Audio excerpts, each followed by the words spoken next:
In the 70s, the lady found a $750 sculpture in a gallery and arranged to pay for it in installments over 6 months. When she finished paying, the owner surprised her by offering to buy it back for $1,100, but she declined the offer. Good story to go along with it. Did you know who the artist was, or he told you what He told us who the artist was, but I never had heard of him before. The sculpture was crafted by Harry Bertoia, a master of mid-century modern design. Bertoia's journey from Italy to America led him to create iconic furniture and mesmerizing sombiont sculptures. Copper. These are called sonambient sculptures, and they were made to produce sounds. And he made them in hundreds of different variations. Later on, and they're very, very similar. So sometimes his works get mixed in with Harry's work. Sculpture, standing 6 feet tall and weighing only 40 pounds, was acquired by the guest in Montreal in 2007. Believed to have adorned the German Olympic Village during the 1976 Olympics, with a few signs of wear but no significant damage, it could fetch. But this work in a gallery would be between $20,000 and $30,000. Today's piece is an item used to provide light before the advent of electricity. The piece is a candlestick and was acquired by our guest. The candlestick is made of brass and was crafted by a woman called Jessie M. Preston. Preston was an American metalsmith whose art was characterized by organic and slender shapes in an Art Nouveau style. And these you would have had cast at a foundry. Okay. They're signed right here, Jessie M. Preston, and we have the mark of the foundry, and that's the Anderson Foundry. The design of the candlestick is geometric based and is signed on the underside. They're from the arts and crafts period. They're probably from about 1905, 1910. They don't look like your usual arts and crafts pieces, and we usually see hammered copper or hammered wrought iron. This candlestick was made through a process called sand casting, and typical of her style, incorporates Art Nouveau style while actually being from the arts and crafts period. This piece showcases detailed craftsmanship while looking very chic and modern, and would be auctioned at Probably bring between $6,000 and $8,000. Oh, goodness. Well, thank you very much. You're welcome. This is a unique item brought in by the guest, a combination gun and knife. The guest, unsure of its origin and value, claims he inherited it from his grandfather, a World War II colonel. It is initially identified as a small caliber gun with a built-in corkscrew. It is a knife pistol, a multi-purpose tool popular in France during the 1870s and 1880s. Explaining the functionality of the knife pistol, the corkscrew doubles as the trigger and the blade folds out like a switchblade.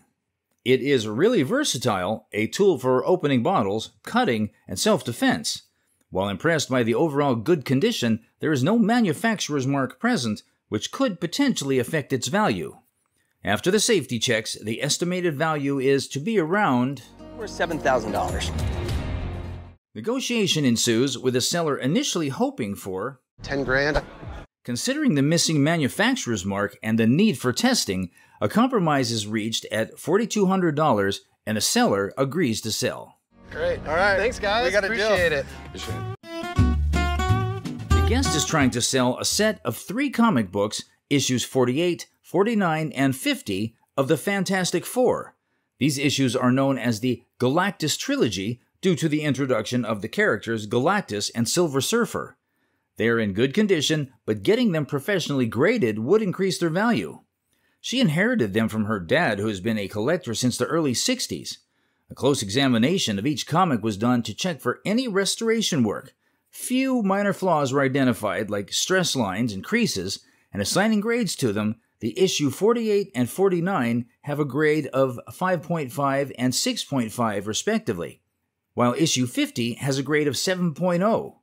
Based on these grades and the current market value, issue 48 would sell for $1,500. Issue 49 would go for $1,200. And issue 50 would go for $700. This brings the entire collection to a total of Should be $3,400. The guest, initially hoping for $7,000, finds the offer too low and decides to hold on to the comics, perhaps seeking a better deal elsewhere. 34 just isn't enough, so I might hang on to him just for a little bit longer. Our guest brought 2 pocket watches to the show. These watches were given to her by her father. But of particular interest among the watches is the silver pocket watch. Although both watches are American-made, the silver watch was made by a famous company called E. Howard & Company, and this can be seen on the dial of the watch. Interestingly, the arrangements of plates and wheels in this silver watch make watches so that they could be assembled by machinery and then sold relatively economically to a populace that could never have afforded a watch before. was assembled in such a way that they could be easily produced.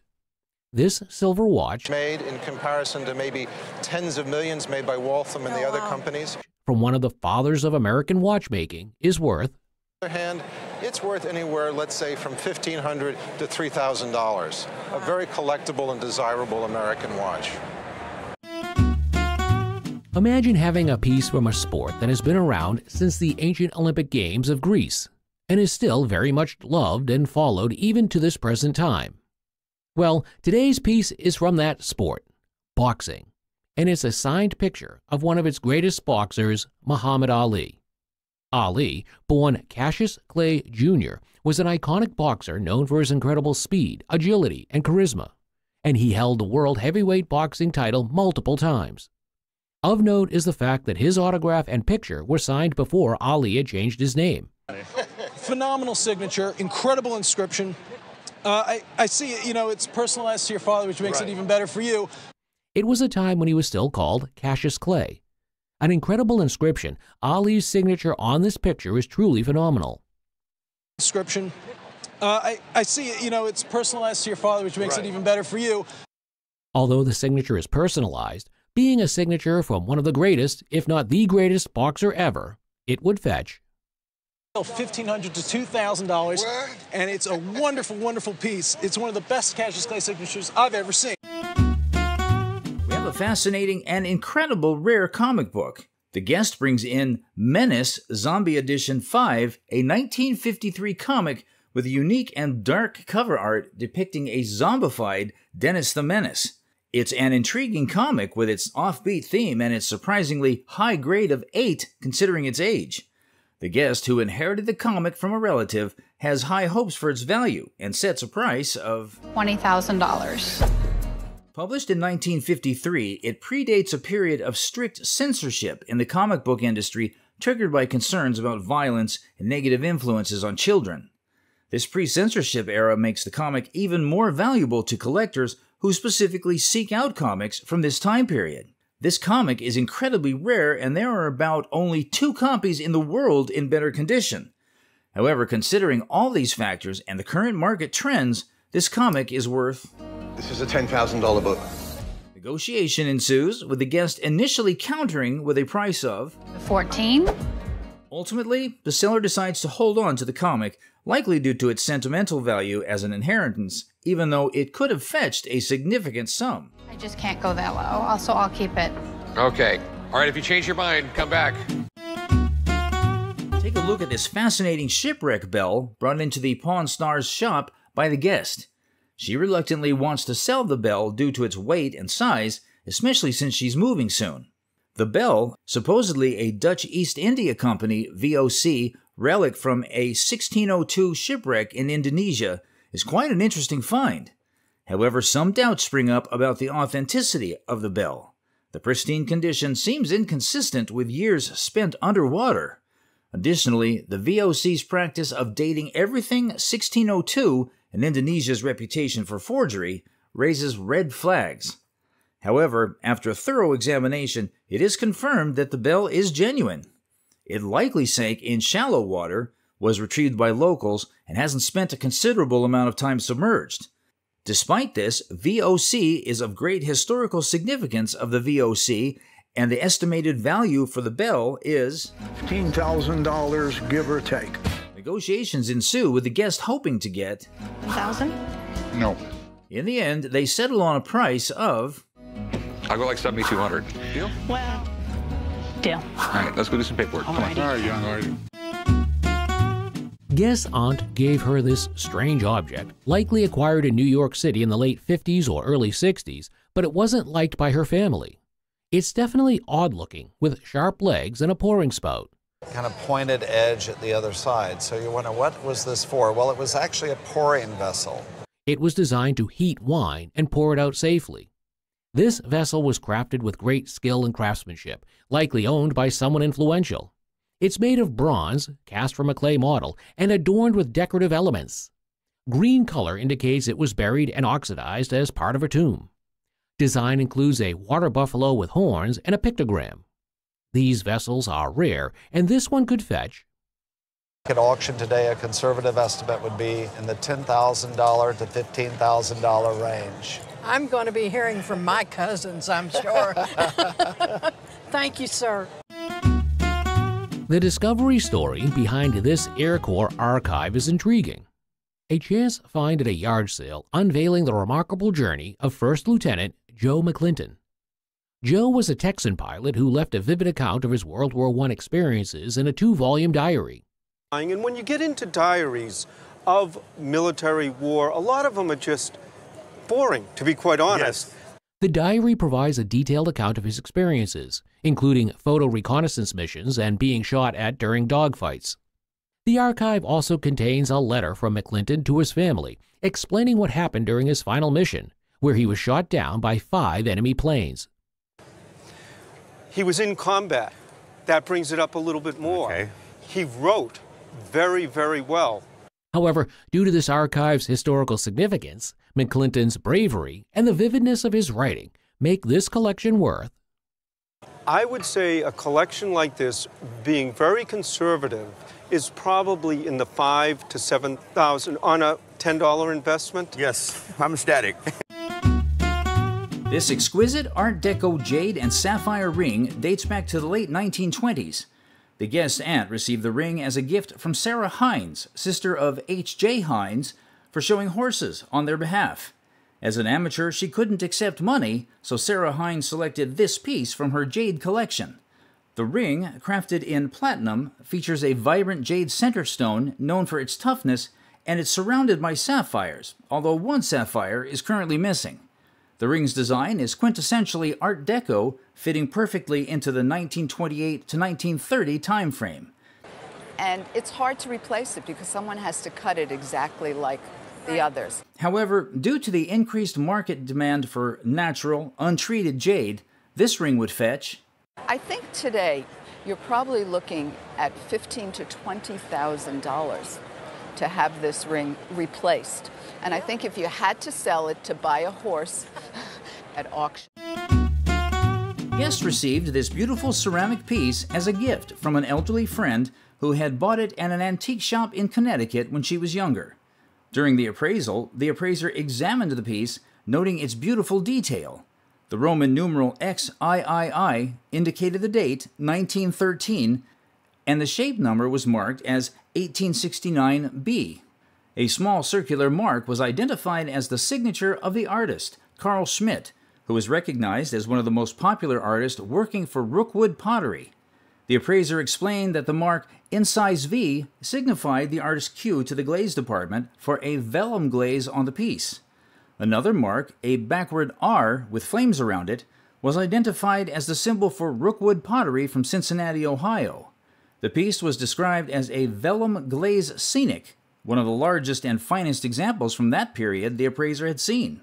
A final mark on the bottom, which was difficult to read, was deciphered as Calgary. This was unusual for Rookwood pottery, but the appraiser noted that the depicted scene could represent the Rocky Mountains in Calgary, featuring birch and pine trees. Emphasizing its magnificence and the exceptional artistry of Carl Schmidt, the appraiser valued the piece at auction between... I think at auction we're probably looking at between $15,000 and $20,000. Oh, wow. The guest acquired a painting at a local estate sale company for $4,300. It's painted by George Rodriguez, known internationally as the Blue Dog artist.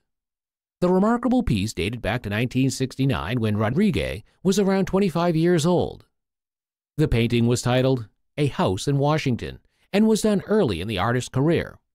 The appraiser provided background about Rodriguez, who was a successful commercial artist. The particular painting depicted a classic Creole cottage with foreground trees covered in Spanish moss, showcasing Louisiana bayou landscapes, The painting is signed by Rodriguez and is titled on the back, with a George Rodriguez stamp on the stretcher, authenticating it. It is in its original frame, which adds value, despite some crazing in the painting. The appraiser suggests that conserving the painting could further enhance its value and quality. Given the current condition, the appraised value was... Its current condition, I would say maybe $12,000 to $18,000 would be an appropriate and possibly conservative auction estimate. It's a wonderful example of Louisiana painting. A collection of sculptures was showcased, which the guest displayed in his library for the past 15 years. They were made by a Spanish sculptor, Miguel Barracal, who was known for his signature sculptural puzzles. The appraiser provided information about Barracal and mentioned that he passed away in 2006. Miguel Barracal gained international recognition for his unique style and mastery of form. The fabulous sculpting puzzles, signed by the artist, depicted intricate and innovative details. They discussed the pricing of the sculptures, with the smallest ones valued at around $250 each. The medium-sized one was valued at $400 to $500, and the larger ones were valued at $750 each in today's market. In total, the collection of Barracal sculptures is estimated to be worth and that's at auction. So we have about $5,000 in these Barracal sculptures. When you refer to the number of artists that greatly contributed to the fabric of knowledge of the West through their paintings, J.K. Ralston would be a notable mention. This 1953 painting by Ralston features the guest's grandfather on horseback.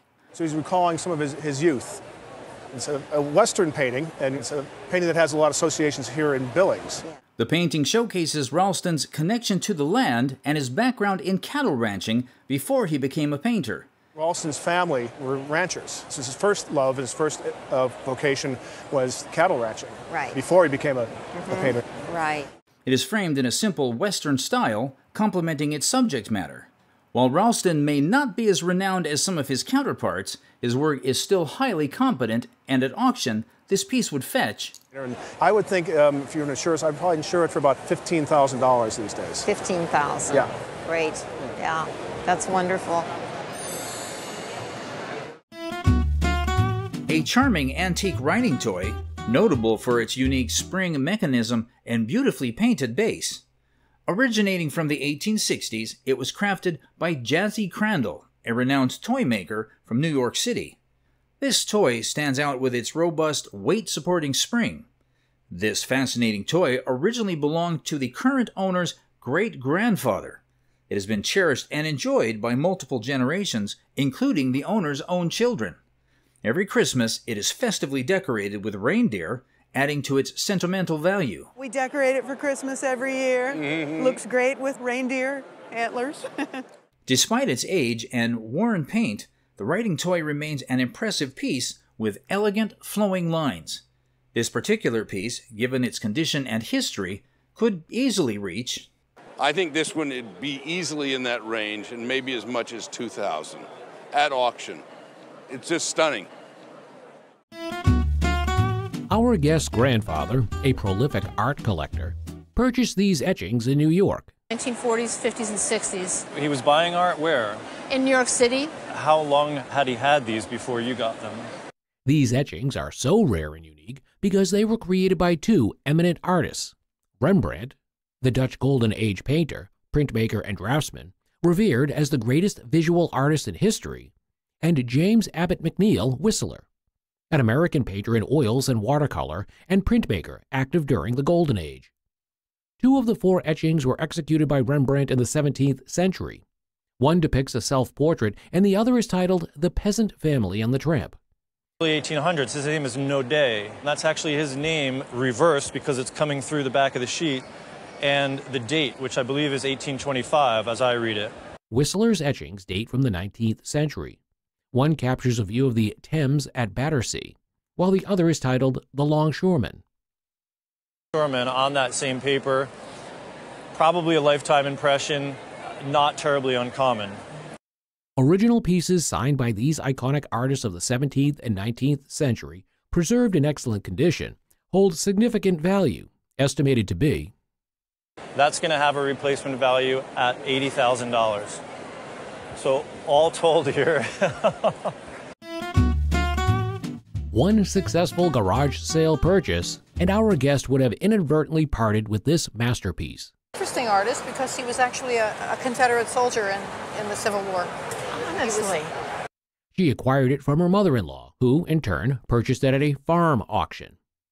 My mother-in-law bought this at a farm auction, and there was several paintings in a box, and she just bought the whole box. I have no idea what she paid for it. Renowned American artist William Aiken Walker is the creator and signatory of this oil painting.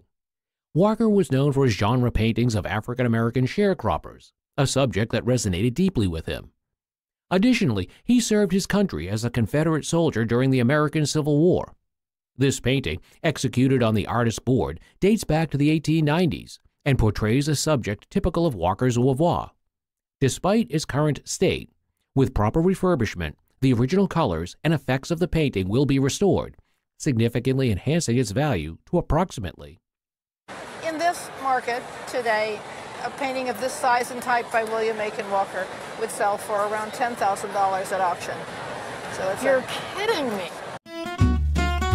We have a rare artifact being presented today. Our guest had purchased this artifact.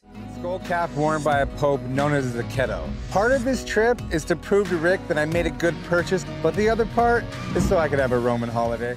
This is a cap that belongs to the head of the Catholic Church and sovereign of the Vatican City State. Pope Pius XII, popularly known as the Pope of the World War. His actions during the Second World War were viewed as controversial, as he employed diplomacy to aid victims of the Nazis while the Vatican was officially neutral. Along with the cap, known as a Zachetto, is a letter from the Anticamera Pontificia. The Zachetto has many unique properties, one of which is that it is made of water silk cloth. This authentic letter from the members of the papal antechamber and the Zachetto of the Pope at an auction will be worth at least $3,500. Okay, well, you heard the man. This is a fascinating but ultimately disappointing encounter with a potential historical artifact, an engraving plate for a supposedly rare 1861 24-cent Washington stamp. The guest stumbled upon the plate in a collection of old stamps and believes it could be worth a significant amount due to its connection to a valuable stamp. It is truly an intriguing piece with historical significance, but would need to undergo some authentication. However, a critical concern is raised because these engraving plates are considered government property. They are typically destroyed or melted down after they are no longer needed to prevent counterfeiting. Possessing such a plate could be illegal. On close examination of the plate, there are several inconsistencies that cast doubt on its authenticity. Most importantly, the engraving plate should be made of steel, not copper. This is a significant discrepancy that an experienced appraiser would identify. Additionally, the size of the plate and the fact that it appears to be a photo image rather than an engraving at all points towards it being a fake. Based on these inconsistencies, the plate is not a real engraving plate used by the U.S. government to print stamps. Instead, it is a replica, likely used as a rubber stamp to create counterfeit stamps.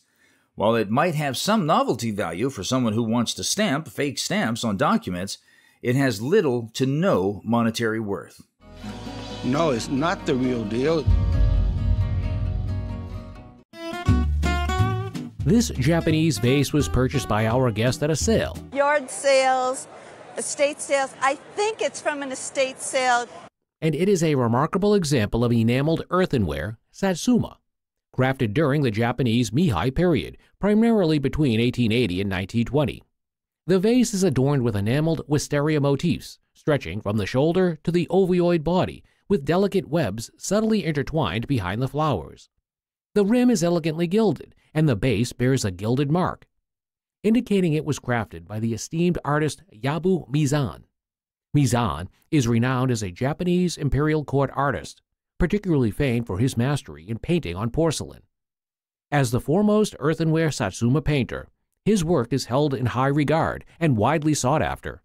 At an auction, will be estimated to be worth, I would say, conservative auction estimate, would be between $5,000 and $8,000. Oh my goodness, I can't believe it.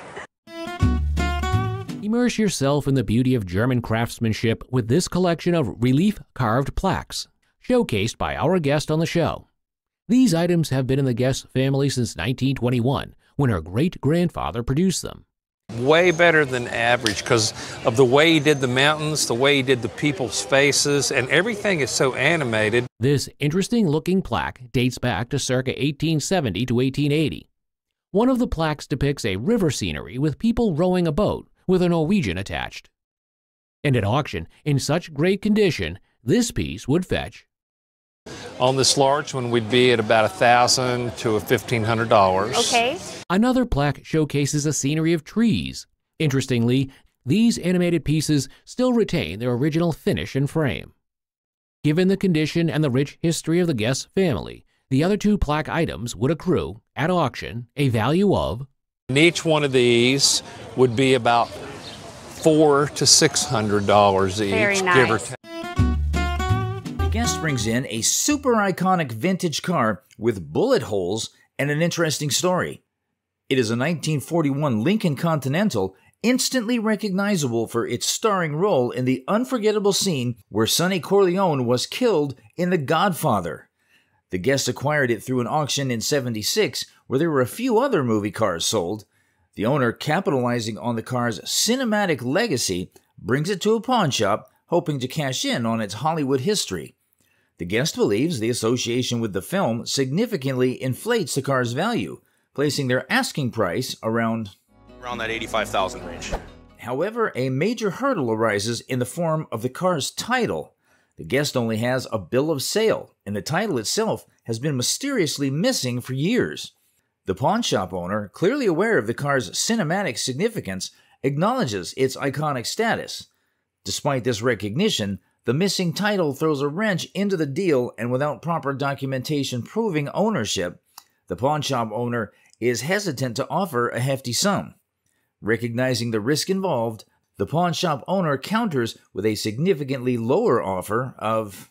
If you got the title first, I just don't want a problem popping up. It's just a deal I'm going to have to refuse. And here, I was hoping you were going to make me an offer that I couldn't refuse. Once you get a title, we'll talk. Sounds good, we'll do it.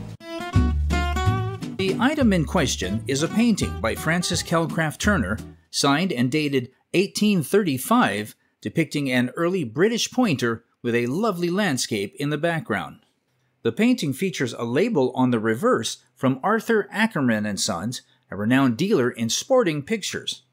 The British, known for their pride in animal husbandry, are reflected in the quality of this artwork. But the British were very proud of their animals, and they were the first to develop animal husbandry as a science. The painting came into the family with a piano from a friend's apartment clearance in Manhattan. Despite some condition issues, such as varnish cracking, the painting's charm remains intact.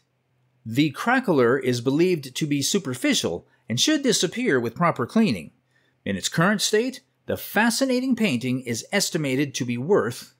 It's a lovely picture, which I think probably would bring somewhere between $12,000 and $16,000. Wow.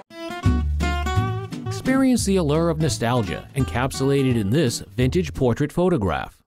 The portrait was purchased by a guest at an antique store.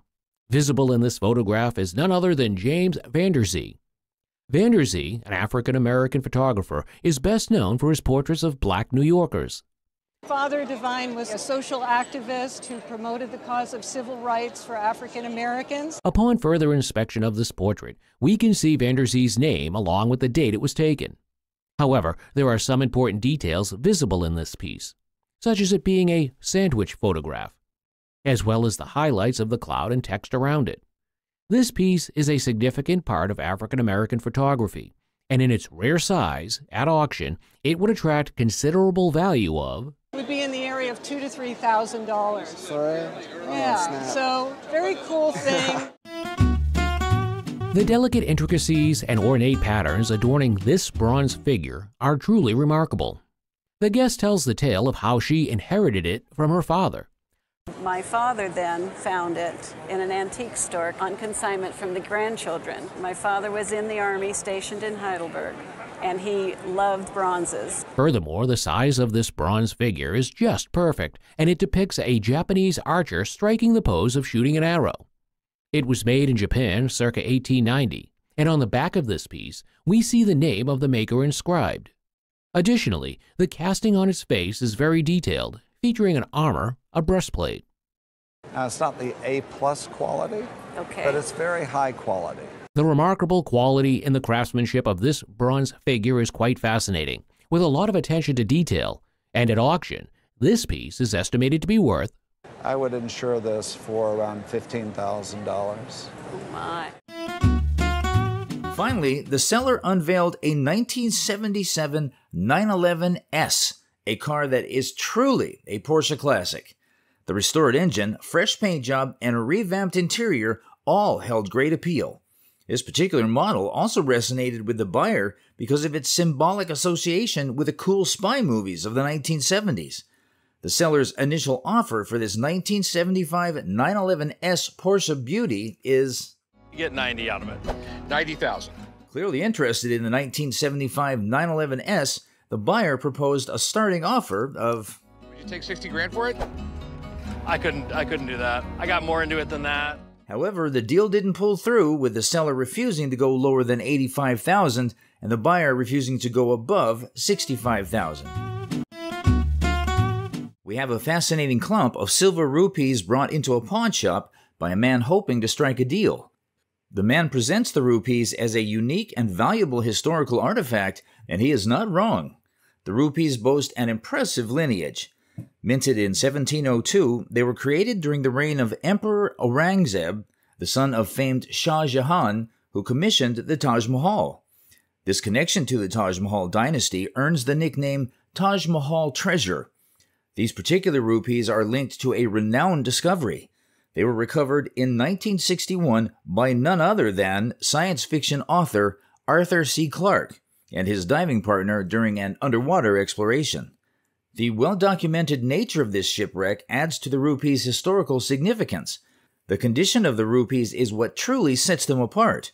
Unlike most shipwrecked treasures that are separated and sold individually, these rupees remain clumped together. This unique characteristic significantly enhances their value. The clumped formation is attributed to the rupees' underwater storage. Object, most likely a cannon, and the cannon oxidizes faster than the silver does, just like a sink on your boat does. The guest arrives at a hefty price expectation of... I'd like to get $700,000 for it. However, the pawn shop owner disagrees with the valuation. Despite acknowledging the historical significance and the unique condition, the offer is much lower at a price of... 200 grand for it. 200? Yeah. No. I mean, that's... Collected during visits to baseball card shops, these cards hold special memories for the guest.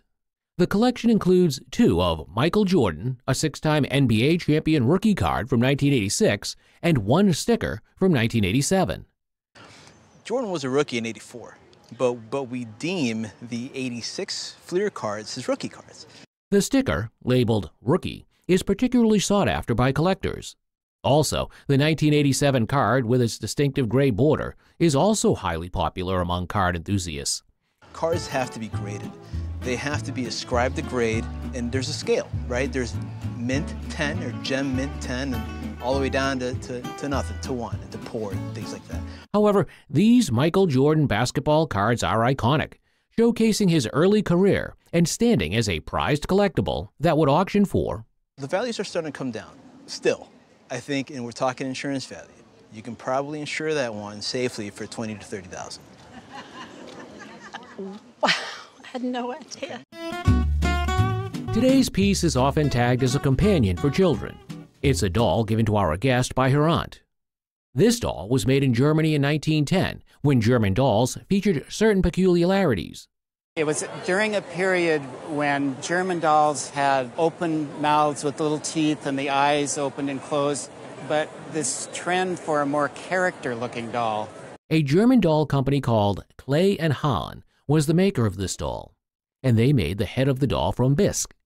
Although the doll looks to be in poor condition, it really isn't, and just features all of its original attire in their original state.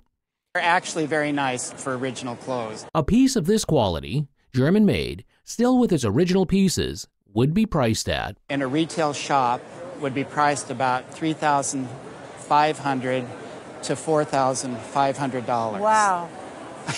Wow, oh, my aunt would be so surprised. The guest is really excited about the potential value of the vintage find, a unique leather jacket emblazoned with the Fender logo.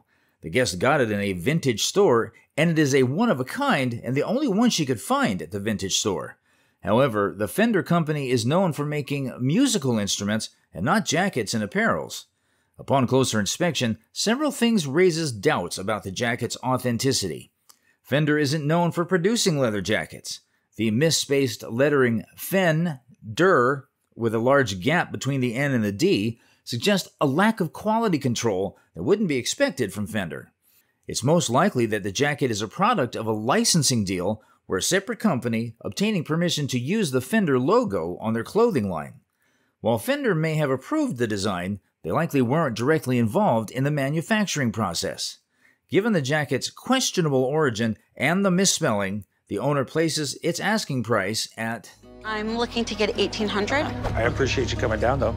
Thank you. I really appreciate it. Thank you. During World War II, studios like Disney, Warner Brothers, and Paramount supported the Allies with popular characters. At a commemorative event, several pieces related to Disney's wartime efforts were examined.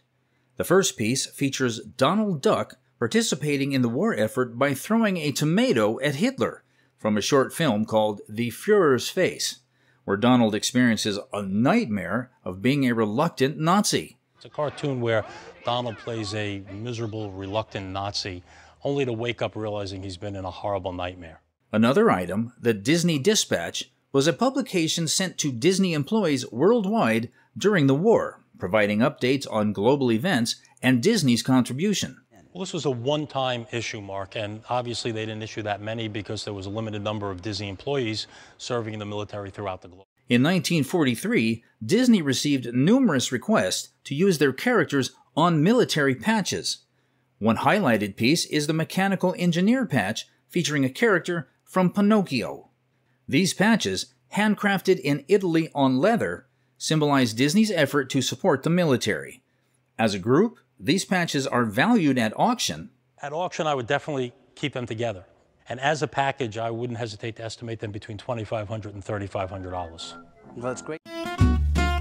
We can never stop talking about jewelry, and that is the case with this piece of jewelry from Siberia, given to our guest by her mother. The piece is not just an anyhow bracelet, but an 18-karat solid gold bracelet. Often typical of antique jewelry, this bracelet has no markings to tell where it was crafted. Absolutely nothing on it to indicate a country of origin. But it features a hinge with a catch. Beneath the buckles on the bracelet are engravings of flowers, with a crane and a swallow engraving on its back, which was a favorite Victorian motif and a floral design. This piece, made with 18-karat gold, is surely to be in high demand and would fetch a price of... A bracelet like this would easily command $12,000. How interesting. Portrait of Agnes Morningstar beautifully captures the grace and dignity of Native American culture. This piece was given to the guest's grandparents as a wedding gift, and it showcases Winold Rees' modernist style and his empathy for the indigenous people. Well, I know Winold Rees was a pretty big painter of the Blackfeet Indians. The portrait, done in gouache and pastel on a Whatman drawing board, exemplifies Rees's talent and versatility as an artist. Typically used as well, so this is very characteristic of his work. Well, but it's wonderful to have it with the letter. That's great. However, this painting's provenance, accompanied by a letter from Rees himself, adds to its value of... At auction, I feel pretty comfortable in giving it an estimate of $50,000 to $80,000. Oh my gosh, really? Yeah, absolutely. Wow, that's exciting. The guest has with him here a 2006 Yamaha Rhino, a popular off-road vehicle. The guest is looking to upgrade to a faster machine and brings in his tricked-out Rhino for a possible trade-in. The Rhino boasts impressive modifications, including custom rims, extended A-arms, high-performance shocks, and even an MP3 player mount, perfect for desert adventures. Any off-road enthusiast would recognize the vehicle's potential. The Rhino has been transformed from farm equipment to a popular recreational vehicle, further enhanced by aftermarket parts. However, a very crucial factor affecting its value is age. Despite the Rhino's custom features, the depreciation of these vehicles over time is a major factor. Newer models, like the RZR, offer superior performance, making the tricked-out Rhino less appealing to potential buyers. Negotiation ensues, with the guest asking for a price close to what he initially paid for the Rhino, which is $8. Okay. Recognizing the limitations of getting his asking price, the guest negotiates it further, settling for... I regret it, but $7 grand. You got a deal. All right, let's go do the paperwork. A visit down to a Porsche dealership unveils these 3 exceptional cars in really great condition. Porsche makes absolutely amazing cars and was founded by Ferdinand Porsche, who started a car consulting company after working for Mercedes-Benz. In this collection, we have here a gleaming 1996 911 Turbo, a pinnacle of Porsche engineering. Stood proudly on the showroom floor. A turbocharged engine churning out 400 horsepower, this beast could launch from 0 to 60 mph in a blistering 4.5 seconds. The seller's asking price for this is... about $300 to take this one away. Which immediately exceeded the buyer's budget. Yep. All right, let's move on. I'm not that rich. This French brocade dress, dating back to 1776, was part of the guest's great-grandmother's trousseau. No, and I've always wondered. She was an American and she married an American, and I'd assumed it was made in America. Originally thought to be made in America, experts suggest it was likely crafted in France or England due to the intricate fabrics. It is reminiscent of what the last Queen of France before the French Revolution would have worn. The dress features a fitted waist, pannier skirt, and double ruffles on the sleeves, all meticulously hand-sewn. Of course, because there was no sewing machine at that time, the hooks and eyes in the front, which would be beneath this area here, are replacements. But other than that, the condition of it is just amazing. Given its exceptional quality, this piece of history, representing the elegance of its time, would be worth... Today, I think in a really high-quality shop, it would sell from somewhere between $25,000 and $30,000. Goodness. Well. This 1964 copy of Charlie and the Chocolate Factory is not just a cherished childhood book, but also a rare find. Well, I was pretty amazed when we opened the book up and found the autograph in there. Written by the renowned British author Roald Dahl, who was a poet, screenwriter, and author of popular children's literature, this book is one of his most popular pieces. Its value is further elevated by being a first edition. Well, speaking of the colophon, this is the copyright page of the book, and on it we have the 6 lines of type that you mentioned, not 5. The combination of its rarity, autograph, and condition makes this copy a highly collectible item that would fetch... I would appraise your book at retail for between $5,000 to $6,000. Wow, that is crazy. Guest inherited the Zulu spear from his grandfather that came down through his great-great-uncle. It was identified as a Zulu dance spear after noting its unique features like horn handle and bone inlays. Zulu people were the native people of southern Africa before the colonial era. The spear presented a terrific example of Zulu craftsmanship. It was estimated to be from the mid-19th century, dating back to at least 1850. Due to its rich history and extraordinary craftsmanship, the appraiser valued it at... And at a good auction, I would say $800 to $1,200. Oh, wow. Excellent. Next on the menu is the 1964 356, a timeless classic that had undergone a comprehensive engine restoration. This meticulous restoration ensured that the car's iconic air-cooled flat-4 engine purred like a champ, ready to propel down the road with an exhilarating spirit. The seller presented this piece of Porsche history for... This would be $125,000. $125,000. Okay. The document portrayed today is important as it takes us back to a time when slavery was still a norm in the United States. Some slaveholders in Frederick County to slaveholders in Montgomery County. The document is a slave document in which we find two key witnesses, Roger Taney, who later went on to become the Chief Justice of the United States, and Francis Scott Key, who was his brother-in-law. This duo is known to be the key players who voted in favor of slavery, and this was apparent in Roger's writing of the Dred Scott decision. Very controversial decision, a decision that Lincoln himself really thought was a terrible. Even though this document was signed by key figures that were pro-slavery, this document would auction for, I would appraise this at about $3,000. Oh my, I'm totally surprised. Well, good. We specialize in surprises here. Well, thank you. Design and materials of this pendant and necklace, even without prior knowledge, suggests a poignant tale, hinting at their use for remembrance and mourning. Made of agate, yellow gold, black enamel, and natural pearls, this piece was likely worn by a Victorian-era woman. This is Victorian-era mourning jewelry. The original owner, a woman who wore it to remember the loss of a loved one. The pendant's design reflects the phases of mourning, with black enamel symbolizing the initial period of mourning, white representing the transition, and the amethyst stone suggesting the eventual return to normal life. First piece is pretty classic. You have a low carat gold, you have black enamel, you have these nice drops, so it has a little bit of movement. It's not too stiff. Despite its sorrowful purpose, this jewelry showcases the beauty and craftsmanship of the era that's valued at. A piece like this today at auction would be $1,000 to $1,500. Thank you, Kevin. You're welcome. Thank you. Wonderful oil painting arrived at the appraisal table with a story, a precious item found at a flea market in Nacogdoches.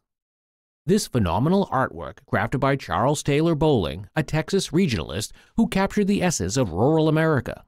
He started painting kind of late in life. He worked as a draftsman and a civil engineer. This incredible painting itself, titled West Texas Tank, offered a glimpse into Bowling's artistic vision. The oil-on-canvas scene, likely depicting a scene from its namesake region, was accompanied by a fascinating detail on the back. The original inscription by the artist with the title and a price of $35, presumably from 1940. Many Texas collections. I would say his reputation is probably more local in Texas than maybe nationally. The appraiser revealed their estimated retail value. And I think if it were to be sold in a retail gallery, it would be about $25,000. Really? No, I had no idea. Memorabilia from the beautiful game of baseball is what today's show is about. These items are signed pieces from some of baseball's greatest. One of such pieces includes a home run baseball signed by a player from the Washington Senators. This is a 1936 home run ball hit by Red Cress of the Washington Senators, and it's signed by all of the Senators. There's also a signed pass given to our guest's father by the National Association of MLB Players. Probably the most awe-inspiring piece is the signed Babe Ruth picture. Babe Ruth. Ruth played in the MLB from 1914 to 1935 and is often considered the best baseball player ever. There's also a baseball signed by Babe Ruth and Roger Maris. Roger Maris was a professional MLB player and is best known for breaking Ruth's single-season home run record. I watched Roger play high school football in Fargo. He's a great football player. It can only be imagined how awesome it is to have a signed ball from two of baseball's finest. These items serve as a connection to the golden era of baseball and to some of its finest players, and as such, collectively would be worth basically is a package that's somewhere between $10,000 and $15,000. A sport that stands out among other sports for its sheer physicality is what today's episode is all about, with this archive from the University of North Carolina's football team. This archive from 1892 to 1895 was given to our guest by his wife's grandfather, who was called Willie Merritt. Merritt's picture is featured in one of the archives, along with a picture of a player using one of the first pieces of equipment for facial protection in football. Another piece of item in this archive is what the beautiful sport is all about, football. This type of football is called a melon ball or a rugby-style ball. The bladders would barely last the full game. They're called a bladder ball. And the final piece of this memorabilia is the jersey worn in the team photo. These types of jerseys were inspired by firefighter uniforms, a collection of memorabilia that takes us to one of the early days of one of the most watched and followed sports in the world would be insured at for $25,000. Wow. Maybe somebody in the family will be interested now. Quite a wonderful and portable piece is what our guest has graced us with today. This piece is a pocket watch and was passed down through the generations. The watch's outer shell casing is made with turtle shell and has little nail heads on its designs. Has these little nail heads, what we call piquet. Inside this wonderful watch is another cover, and this cover is made of silver. Opening up the watch shows us details about where it was made. The outer part of the watch was crafted with a type of enamel panel that adds quality to its design. We have these, what they call champleve enamels. This piece is a fine example of a portable antique, and with the quality of its crafting, it would auction at, I would say this would probably sell in the range of $8,000 to $10,000. Wow. The guest got this table from her father, who inherited it from his mother. The appraiser identified the piece as an aesthetic movement table from the 1880s, characterized by its naturalistic and Asian-inspired design. It also included a basket weaving pattern on the top, reminiscent of Japanese baskets. The table was a factory-made piece in spectacular condition. Much to the guest's delight, the appraiser estimated the table's auction value to be, come to auction today, I could easily see an auction estimate of $1,500 to $2,500 on it. Wow, a lot more than I thought it would be. This pin belonged to the guest's grandmother from Chicago. I don't know what it's worth. And never had it appraised, if you know. Never had it appraised. You see, I'm just standing here and it's moving. In the wind. Is that fantastic? It is lovely. Imagine if you were dancing in this house, you know, Yeah. in 1940. Appraiser thought it was probably meant to be a necklace, not a pin. It is like a waterfall with diamonds dripping off. There are over 2 ounces of platinum, 4 carats in baguettes, and 9 carats in marquise diamonds. At auction, it's worth, So I would say at auction, $15,000 to $20,000. Great. Not bad, right? Not bad. Yeah. updated value of it is $18,000 to $24,000. Guest found a brooch at an estate sale in South Mississippi and bought it for $5,400. The brooch, according to its box, was identified as a Verdura piece from 1954. The appraiser, an experienced jeweler who knew Mr. Verdura personally, admired the brooch's craftsmanship and design. Verdura, who passed away in 1978, was renowned for his colorful jewelry featuring insects and flowers and operated a prestigious Fifth Avenue jewelry store. The brooch was identified as a Verdura flower pin, featuring full-cut diamonds set in platinum South American emeralds, 18-karat gold, and top-quality Uigurian amethysts, with a distinctive purple-blue hue. The piece was also noted for its intricate design, allowing for easy repair with set screws.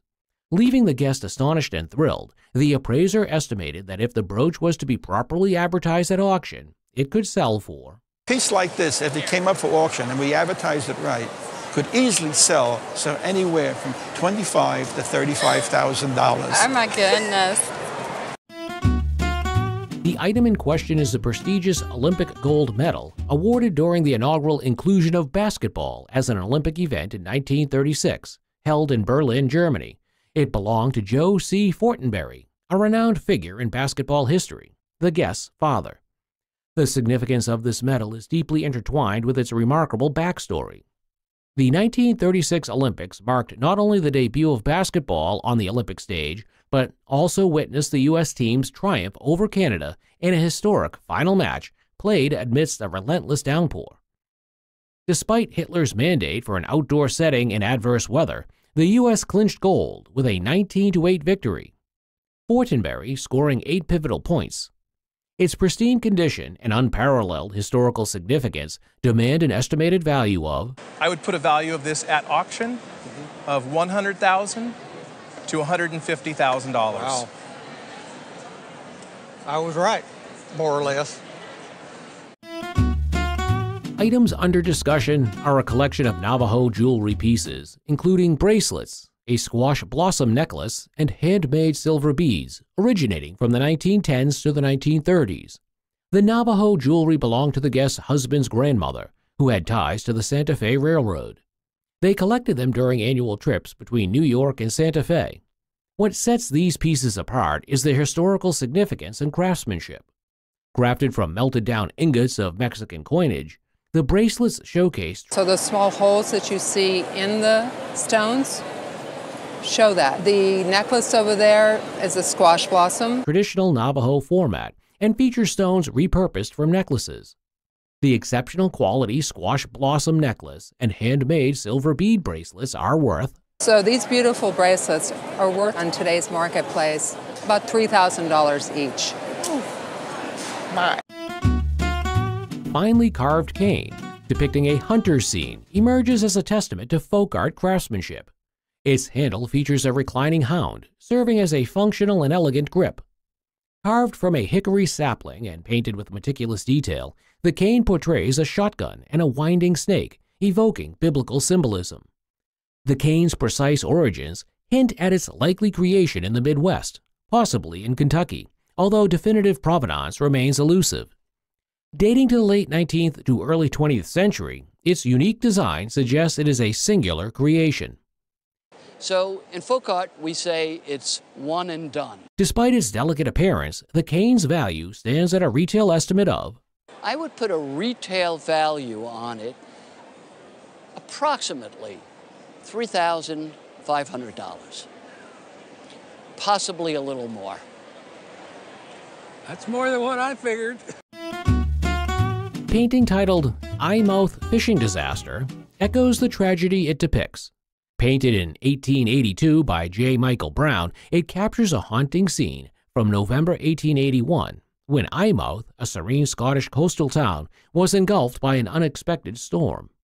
The painting portrays the aftermath of the calamity with poignant detail. And I wonder too whether this light, this breaking light, and presumably it's dawn. I think it must be dawn. Yes, because that's when they might have found a washed-up body on the shore. In the foreground lies a lifeless fisherman, brought ashore amidst wreckage and despair.